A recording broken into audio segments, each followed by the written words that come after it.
My name is Martin Stewart. I am the author of Riverkeep, which has come out here recently, which is extremely exciting.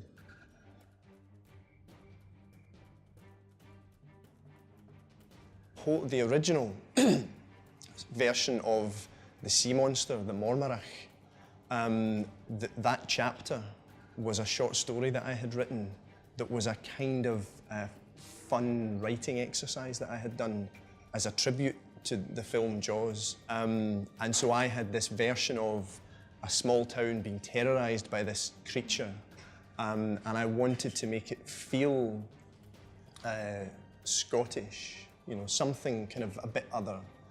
And I wanted it to feel as though it was something that had always existed.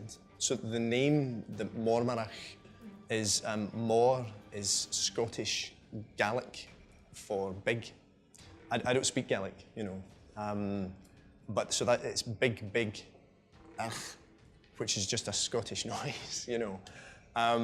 So I wanted to just kind of play around with that and have something that felt as though it might have sprung from an authentic Greek legend, you know, the kind of the big old monsters of myth and legend, but it had a contemporary energy. So when I was looking for some monsters that Wull would have to face in the story, these were at the back of my mind, these images.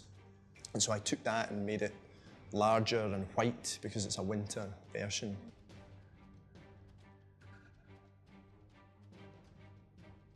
My favourite book would be one of the Adrian Mole books, the Sue Townsend books, the funny books. So I think I would say the second one, I think I read that the most. I like to reread as well. I've always been a big rereader. And I think I probably read The Growing Pains of Adrian Mole 20 times, you know, so that one. But I also really, really liked, when I was a teenager, the Terry Pratchett Discworld books.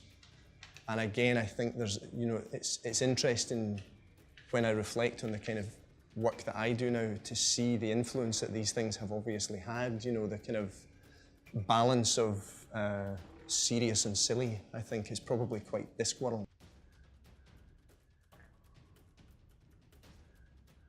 Oh God, no. No, I mean, that's the idea of actually being the Riverkeep really scares me. And that, I mean, it's an interesting thing to think about because it is a real thing in Glasgow. You know, a man called George Parsonage, who is the officer of the Glasgow Humane Society, and it was reading about him that inspired the story. And so the real life Riverkeep, I had been reading about this, and I had lived in Glasgow my whole life and never heard of it. So he was talking about having done this first when he was 14. And this was the thing that I just thought, you know, it's incredible. I couldn't do it now, you know. And he took over from his father, and he took over from his father. You know, it's 200 years old, 230 years old, I think, this institution.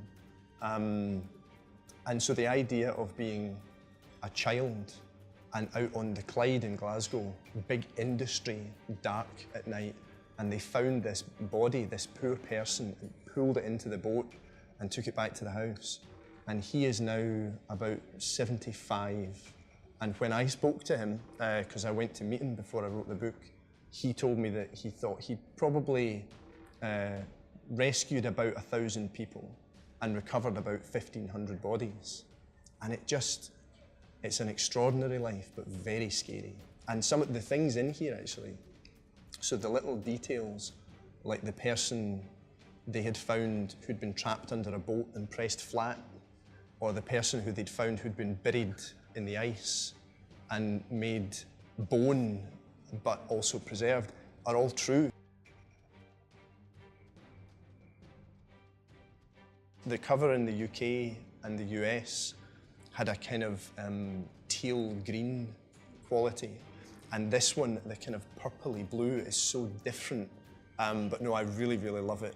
I love the shape of it, and I love the boat, everything about it. It has a very, it's interesting when I was saying about having something that felt very classic, but with a modern idiom.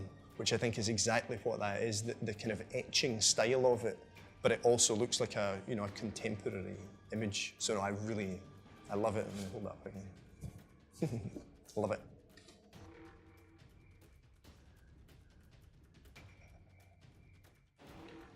I'm gonna say Sam Vimes from Discworld and Granny Weatherwax. That's the best I can do to get it down to the two of those. So that's interesting, actually. I'd never thought about that before.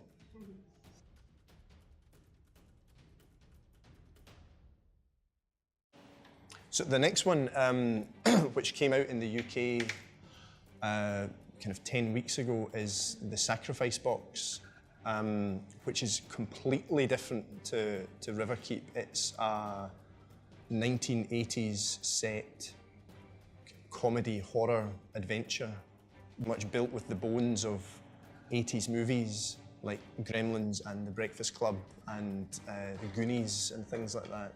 It was really good fun. It was very, very different.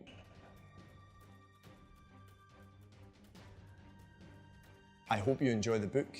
To be translated into French has been the most exciting part of the publication journey so far. It's something that I never expected to happen at all, but it is extremely exciting to have connected that part of my life to a different kind of readership, and to be able to see my work in translation has been incredibly exciting. So I hope you enjoy the book, and please let me know. I think my Twitter and my Instagram are in the book.